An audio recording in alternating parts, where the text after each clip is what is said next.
And I would like to now take you through a journey, as we call it today, how technology can boost your trade finance business, of course, powered by EFCO. First of all,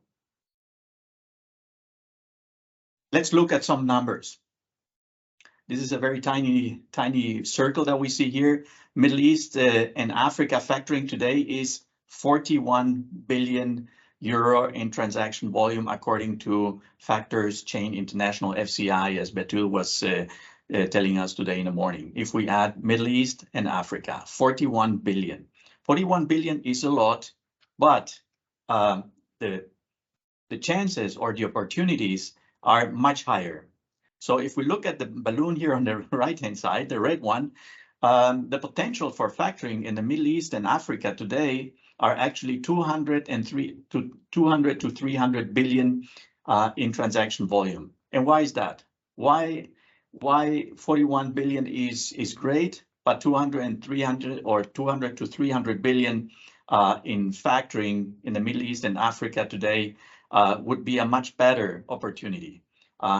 Because that means that 200 to 300 billion in potential factoring in the Middle East and Africa would be the numbers that would be out there financing small and middle-sized companies in that region. And they're not today. As Hashim was mentioning a few hours ago, we're here actually to provide the means and ways on how to provide financing to the small and medium enterprises in any part of the world. And 99% of the organizations, the companies in the global market are small to medium enterprises. So right now, the Middle East and Africa are not using the full potential that is out there to finance their small and medium enterprises. 41 billion is good, but 200 to 300 billion would be much more. And why are we saying that this is a potential factoring in the Middle East and Africa today? Well, because when we look at the global economy, and the global economy is today some 94 trillion in GDP on a global base. So these are numbers from 2022. If we have a global GDP of 94 trillion, how much of that would be factoring financed? Factoring finance would be 3.5 trillion out of those 94. So you could say that factoring finance is today 3.7% of global GDP and real economy. Because when we talk about factoring, what we're doing here is we're really financing the real economy. So industry and merchandise that is being moved from one place to the other. So the real economy, not money for money, which is something that is also very much one of the aspects in the Sharia finance law. So financing 3.7 of global GDP and real economy and SMEs only.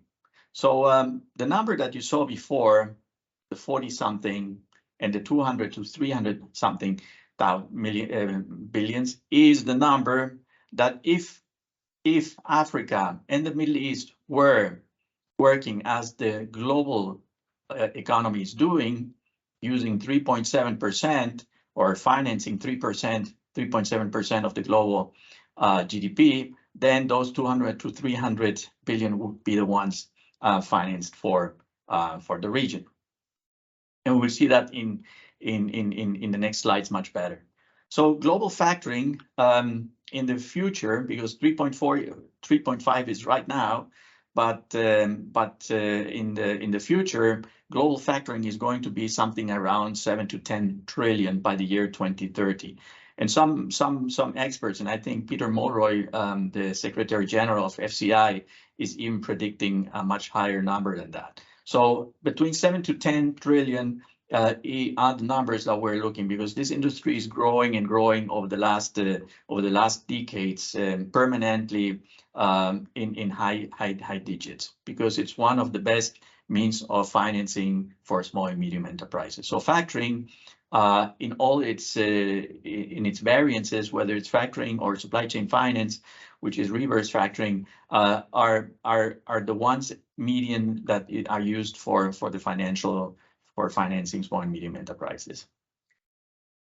If we look at the Middle East, for example, which has a GDP today of 4.4 trillion US dollars, Middle East factoring is only 9 billion. So a super small fraction of it, as you can see, not even close to 3%. And if we look at Africa with a GDP of 3 trillion, having a 32 billion, which is a decent number, but by far not the numbers that but could be done in Africa as well. So between Middle East and Africa, the real potential, as I said before, it could be 200 to 300 billion if we consider those 3.7% of GDP in financing. So the potential is there, and the potential is there today. So what is preventing Africa and the Middle East in pursuing and moving ahead? Well, there could be a number of reasons. Understanding the market, understanding the product. So education is an important thing, and that's why we're doing these kind of tutorials here, or this kind of webinar and this kind of conference, inviting the experts from our side, but also more importantly from the region, whether from the Middle East and parts of Africa. So therefore, this is important that people understand in the region that this is a very important means for financing. So let's look at some more numbers just to have a comparison, because when we say that there is a lot of potential in the Middle East and Africa, I just want to put in perspective what other countries are doing. Let's take for instance Chile. Chile is doing, and Chile is in South America, in the south of South America, a small economy, but with 29 billion euro of transaction volume for that small country, and doing 8%, nearly 9% of GDP financing through factoring. So as you can see, the importance of factoring in that particular country is very large. So 8.8% in a country like Chile in South America. Then we have Spain. Spain is one of the most advanced countries, I would say, globally, in terms of using factoring and supply chain finance for financing its small and medium enterprises. And in 2021, they were at 13.8, and now they're much higher than these 200 billion, i.e. those 13.8. So reaching close to 20% of GDP being financed in Spain. If we look at Germany, it's a bit higher. It's 300 billion, which is a real sizable number in financing through factoring. But considering its economy, it's about 7% of the GDP. So Germany has still room for moving up if it was to go up to the benchmark of Spain, for instance. But 300 billion is a decent and sizable number. And as we saw, compared to, let's say, the whole continent of Africa, plus the Middle East, 300 billion in factoring in Germany alone is something like 5 times much more, or 6 times almost, than the whole of that region. So there is already a large potential for Africa and the Middle East. And if we look at one of the larger markets in Africa, using Africa, Middle East, depending on how you would like to allocate Egypt in this case, Egypt does 1 billion in factoring transaction volume, and that is only 0.25% of GDP. So as you can see, the countries in the region have a large way to go. This is the good news, because there is a huge potential. So you, in that region, not everything is being used so far, and the potential is extremely high. And if that potential was used 100%, or in the neighborhood where the whole world in average goes to those 3.7% at least, not even considering the 7 or 13 or 8% or 9% in Chile, The economy in Africa and the economy in the Middle East would be much better funded, and that would be seen also, of course, in the health of the small and medium enterprises that would be getting financed by that means. So what we try to say is we have to go and move forward that in the industry. The global factoring is 3.5 trillion. The Islamic total finance is 3.4 trillion, so pretty much the same. So if we take all of the Islamic countries or Islamic countries around the world, we can tell that they have a volume of 3.4 trillion right now.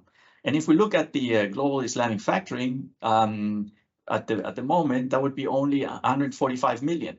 So even much less, much less than the factoring numbers that we saw for the Middle East and Africa. So we have factoring on one hand, and we have Islamic factoring on the other, which is you could say a subset or a new emerging product that could help to finance Islamic finance if they wish to do so, because it is possible. And right now, it is only being used in a very, very tiny fashion, as you can see, with 145 million, which is virtually nothing.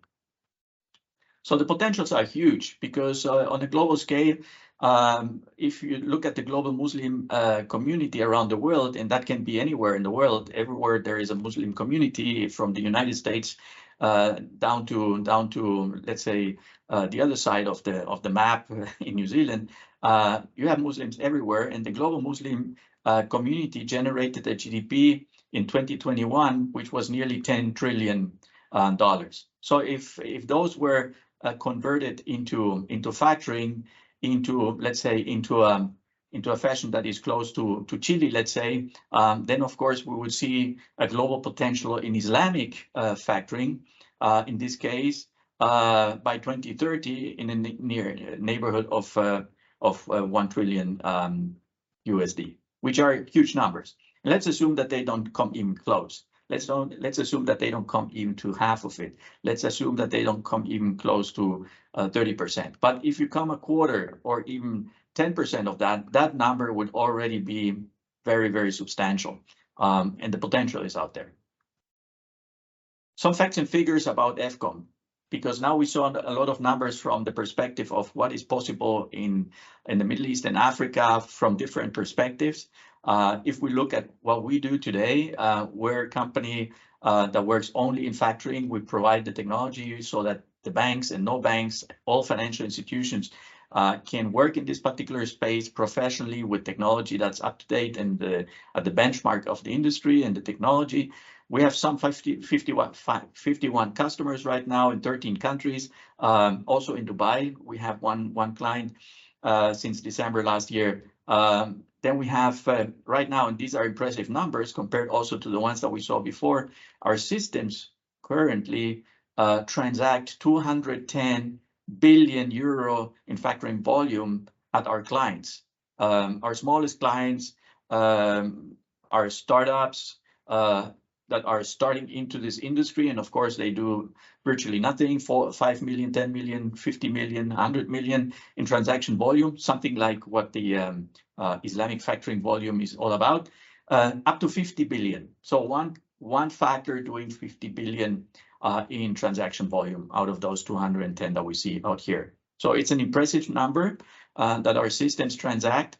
And obviously, as you see, the range between having very small companies, starting companies from 0 to 5 million, 10 million, up to 50 billion. So the spread is all very large. And as you can see here from this particular graphic that we have here, success is scalable, because this is something that we try to convey to you, is that you don't have to be a very well-established organization with a lot of money. You can start at the bottom and then grow up your business accordingly. So these clients in those countries with that particular volume have some 25,000 clients, and they transact 160 million invoices. This is per year. So obviously, we're talking, like Hashim was talking also about his KPIs before, lots of invoices, lots of clients, a lot of volume. This is mass business. So it has to be done by systems that know what they're doing. Because if you do that by hand, your business will not work. So it has to work with an application that does that primarily for you, and you focus on your clients and the contracts and the risk overview. All right. So how do we do that? Well, we do that with cloud computing, so that allows us to be everywhere. So it doesn't matter whether you are in Dubai or where you're in Cairo, or whether you are in Dhaka or in Johannesburg. It doesn't matter. With cloud computing, we can provide the technology at the spot and at the place where you are. We use blockchain technology, something that you probably know from Bitcoin and others. But blockchain is more than that. Blockchain also allows you to protect your business. So Hashim was talking about an initiative in the Emirates that prevents or shows you when someone tries to sell or pledge an invoice twice, which is fraud in the industry. Well, with this particular blockchain product that we have, you can do the same thing. So if you're in a market that's not in the United Arab Emirates, that's already got this particular solution, then you can talk to us, and we will help you to do that in your market, to protect your market. What else do we have? Web services, machine learning. So web services is something that that helps a lot in interacting, because what it does is, you saw the presentation of Hasibe where she showed you a mobile phone, an application where you can do your factoring business out of the mobile phone, whether you're a factor, the buyer, or the seller. Well, guess what? These web services allow you to work seamlessly in real time, as Hasibe was explaining, with our, let's call it, backend system that does all the work, like a diesel engine, a typical German diesel engine that does the work 24/7, never gets tired, and work and work and work and work, and does the work right. And the web services allow you to have a front end that interacts with the machine that does the job, and have your operation running 24/7 and virtually working out from everywhere, anywhere, and from any device. Machine learning is a technology that we're using to understand better the data that you as factors are sitting on. So you're transacting hundreds of millions of invoices per year, which is cool, and it's a good business. But what's in the data? You know, what does that mean to you? How is the behavior between buyers and sellers and factor on a daily basis in real time? What does that tell you? How can you avoid going into a risk when you know what's going on? So a few days ago, you probably saw that in North America, in Silicon Valley, there was a bank that went default, basically from one day to the next. Big alarm. The American government saved the bank, not the bank, but everyone who had deposits in the bank. But how can that happen? Well, guess what? If you were using machine learning in your application, like we have a product that shows you what's going on within your ecosystem, buyers, sellers, factor, then that wouldn't happen to you, because you would know pretty much at the very first moment if something is going wrong in your portfolio. And this is something that you want to know. Keep your risk basically at the lowest level possible. Artificial intelligence is also embedded in some of our products because it helps you to be more effective. We use fuzzy logic, which is a technology that allows you to, when there is no exact 0 or 1, to approximate, to identify what is the most likely event that will happen, using the most likely possibilities that can happen. So artificial intelligence is also embedded in the application. So as you can see, cloud computing, web service, blockchain, machine learning, artificial intelligence are embedded into the FCOM platform that works like this. And Hasibe showed a little bit of that before. We have an engine, the diesel I was talking about before, connected with the financial institution, bank, no bank, which is connected to the client, of course. And then we have all these, let's call them means and ways in how to make the life of you as a financial institution easier. So you connect with the client via the engine using a dashboard, for instance. So all the questions that your client may have to you, the dashboard will be answered, meaning you don't have to be there all the time for your client, because the dashboard is there for your client all the time, 24/7. So even when you're sleeping, your client can access everything and know what's going on with the uploading of his invoice happen. So are they accepted? Is it paid? Is it financed? And if not, what were the reasons for not doing it, and what do I have to do as a client to improve that situation? So the communication is the dashboard, or as Hasibe was showing before, something like an EF Mobile or the M-Factor product, either or. So both of the systems communicate in real time with the EFX engine. What else do we have?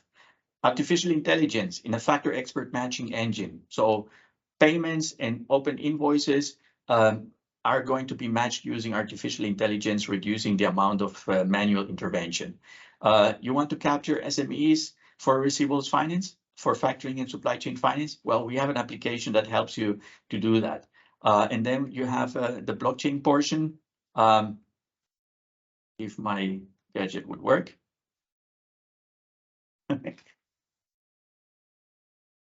Yeah. Sorry. Blockchain, which is also connected to the engine. So if you're in the market, as I said before, that would like to reduce possibilities of fraud due to double pledged invoices, then you can also talk to us. And